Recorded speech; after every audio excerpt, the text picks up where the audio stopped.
নমস্কার, আমি জ্যোতিষী শ্রী গৌর ভট্টাচার্য। হ্যাঁ, থাম্বনেলটা ঠিকই পড়েছেন যে মিথুন রাশির জাতক বা জাতিকাদের জন্য এই এপ্রিল মাসের শেষ সপ্তাহে বাজিমাত করবেন। এই এপ্রিল মাসের শেষ সপ্তাহে এই দুটো ঘটনা আপনার জন্য কিন্তু চমকাবেন। কী ঘটনা জানতে হলে ভিডিও শেষ পর্যন্ত মনোযোগ সহকারে শুনতে থাকুন। আর আপনি কোথা থেকে আমার ভিডিওটা শুনছেন বা দেখছেন অবশ্যই কমেন্ট বক্সে একটু লিখে দিয়ে যান, তাহলে বুঝতে পারবো কোথায় কোথায় আমার ভিডিওটা পৌঁছাচ্ছে। আর আমি জ্যোতিষী শ্রী গৌর ভট্টাচার্য, আমার চেম্বার হলো সারা ভারতবর্ষে একটাই চেম্বার। অন্যান্যদের মতো বিভিন্ন পাড়ায় পাড়ায় আমার চেম্বার নেই, বিভিন্ন জায়গায় হোটেলে চেম্বার, বিভিন্ন শহরে চেম্বার কোথাও নেই। প্রত্যেক দিন আমি একই জায়গায় বসি। আমি এটাই বিশ্বাস করি, যদি সঠিক বিচার বা সঠিক প্রতিকার করতে পারি 10টা 20টা চেম্বার করার কোনো প্রয়োজন নেই। এক জায়গায় বসলে সমস্ত জায়গার মানুষ আসতে পারবে। দীর্ঘ 2010 সাল থেকে একই প্রফেশনে যুক্ত আছি। 16 বছরের এক্সপিরিয়েন্স, 16 বছরের অভিজ্ঞতা নিয়ে বলছি যে এই জন্মছক জন্মকুণ্ডলীকে বিচার করার পরে আপনি একটা অন্যরকম অনুভূতি পাবেন, এটুকু হলপ করে বলতে পারবো। কারণ আপনি যদি আমার চ্যানেলটা এখনও সাবস্ক্রাইব করেননি, দয়া করে রিকোয়েস্ট করবো চ্যানেলটা একটু সাবস্ক্রাইব করে দিয়ে যান। কারণ আপনারা যত লাইক বা কমেন্ট বা সাবস্ক্রাইব করবেন, তত নতুন নতুন ভিডিও বানানোর জন্য আরও উৎসাহটা বেড়ে যায়। আর প্রথমেই বলবো যে আমার চেম্বারে আসার বিশেষত কী আছে। যারা চেম্বারে আসতে চাইছেন, উপরে দেওয়া বুকিং নাম্বার আছে, সেই বুকিং নাম্বারে যোগাযোগ করে আসুন। আর অ্যাডভান্টেজ হলো কি, যে আপনার যে সমস্যা বা আপনার যে প্রবলেম, সেই প্রবলেমের কথাগুলো আপনি নিজে থেকে বলবেন না, বলবো আমি, পথ দেখাবো আমি। প্রত্যেকটা ভিডিওতে দেখবেন বারবার ধরে বলি যে আগে আপনি জন্ম তারিখ জন্ম সময় দিয়েছেন, ব্যাস এনাফ, এবার থেমে যান, আগে আমাকে বলতে দিন। আপনি যদি অনলাইন দেখাতে চান তাহলে আপনার নাম, জন্ম তারিখ, জন্ম সময়, জন্মস্থান এগুলো পাঠিয়ে দিন। সঠিক জন্ম তারিখ বা জন্ম সময় সঠিক জানা না থাকলে দুটো হাতের ছবি তুলে পাঠান, সেই হস্তরেখার উপর প্রেডিকশন করে আপনাকে ডিটেলস আমি বলতে পারবো। প্রথমে বলবো অতীত জীবনের কথা আগে বলবো, তারপরে বলবো বর্তমান জীবনের কথা, তারপরে ভবিষ্যৎবাণী।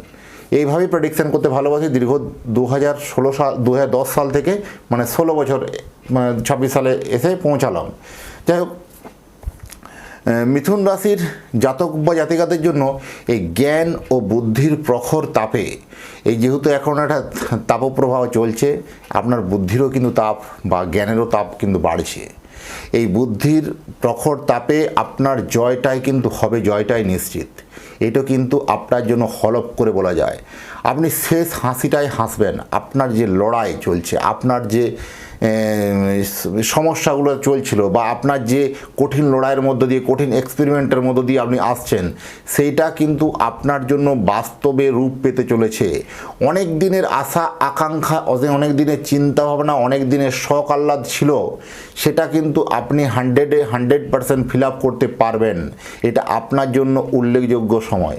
এই শেষ সপ্তাহে মানে এপ্রিল মাসের শেষ সপ্তাহেতে হঠাৎ করে মিরাক্কেলিভাবে সব কিছু কেমন যেন বদলে যেতে চলেছে, কেমন যেন পরিবর্তন হতে চলেছে। সেটা আপনার জন্য কিন্তু শুভ বলবো। কাজের জায়গাতে নতুন রাস্তা খুলবে, বা কাজের জায়গাতে নতুন কোনো রকম আর্থিক ফ্লোগুলো আপনার বাড়বে। আর্থিক টান যে চলছিল বা বিভিন্ন ক্ষেত্রে সমাধান, সেটা কিন্তু মিলবে। বা কর্মক্ষেত্রে কোনো গুরু দায়িত্ব পেতে পারেন। আপনার জন্য একটা বড় রকমের দায়িত্ব আপনার কাঁধে আসবে, সেটাও কিন্তু আপনার জন্য শ্রেষ্ঠ আসবে।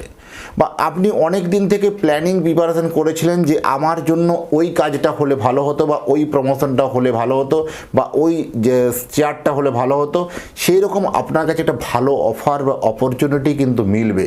এটা হলপ করে বলা যায়। বা এক্ষেত্রে দেখা যাবে যে কাজের জায়গাতে যে আপনি কখনো ভাবতে পারেননি যে ওই পোস্ট আপনার জন্য এলিজেবল, বা ওই পোস্টটা আপনি পেতে পারেন। হঠাৎ করে মিরাক্কেলি এরকম কোনো পোস্ট পেতে পারেন, এরকম কোনো দায়িত্ব পেতে পারেন, বা এরকম কোনো ব্যক্তির সান্নিধ্যে আপনার কর্মজীবন কিন্তু অত্যন্ত শুভ হয়ে উঠবে। এইটুকুর হলপ করে বলতে পারবো। দাম্পত্য ব্যাপারে কিন্তু শুভ বলবো। অনেক দিনের কোনো বন্ধুর সাথে, অনেক দিনের কোনো পুরনো বন্ধুর সঙ্গে আপনার আলাপ হতে পারে, আবার দেখা হতে পারে, পুনরায় আবার কিন্তু দুজনের মধ্যে সম্পর্ক কিন্তু বাড়তে পারে। ব্যবসা ক্ষেত্রে ভালো ফল মিলবে, ব্যবসার জন্য যথেষ্ট ভালো। ফাটকা আয়ের সম্ভাবনা বেশি। যারা বিশেষ করে পার্টনারশিপে ব্যবসা করেন, তাদের জন্য একটু চিন্তার বিষয় আছে। পার্টনারশিপ ব্যবসাগুলো কেমন যেন একটু নড়বড়ে চলবে, সেক্ষেত্রে এগুলো একটু সচেতন থাকা অত্যন্ত জরুরি আছে। ওভারঅল বাকি সব কিন্তু ভালো বলবো। আর যারা চাইছেন যে সন্তানের জন্য একটা জন্মকুণ্ডলী বানাতে, আপনার সন্তানের স্নেহের সন্তানের একটা জন্মকুণ্ডলী বানাতে হলে আপনার সন্তানের নাম, জন্ম তারিখ, জন্ম সময়, জন্মস্থান এই তথ্যগুলো পাঠিয়ে দিন। পৃথিবীর মানচিত্রে আপনি যে কোনো জায়গায় থাকুন না কেন, সন্তানের একটা জন্মকুণ্ডলী তৈরি করে এবং আমার নিজের হাতের লেখা প্রেডিকশন পেপার তৈরি করে আপনার অ্যাড্রেসে বাই পোস্ট দ্বারা আপনাকে পাঠাবো। কেমনই হবে সন্তানের পড়াশুনো, কেমনই হবে কর্মজীবন, কেমনই হবে বিবাহিত জীবন, কেমনই হবে প্রেম জীবন, কেমনই হবে কেরিয়ার, সমস্ত বিষয়ে আলোকপাত করব। যাই হোক, এতক্ষণ ধরে অধীর আগ্রহে আমার যে ভিডিওটা দেখার জন্য বা শোনার জন্য অসংখ্য ধন্যবাদ। আপনি কোথা থেকে ভিডিওটা দেখছেন বা শুনছেন অবশ্যই লিখে দেবেন। আর যারা এখনও চ্যানেলটা আমার সাবস্ক্রাইব করেননি, দয়া করে রিকোয়েস্ট করবো চ্যানেলটা একটু সাবস্ক্রাইব করে দিন। আর এতক্ষণ ধরে অধীর আগ্রহে যারা দেখছেন তাদের এবং তাদের পরিবারের প্রতি মঙ্গল কামনা করে আজকের ভিডিওটাকে এখানেই শেষ করলাম। নমস্কার।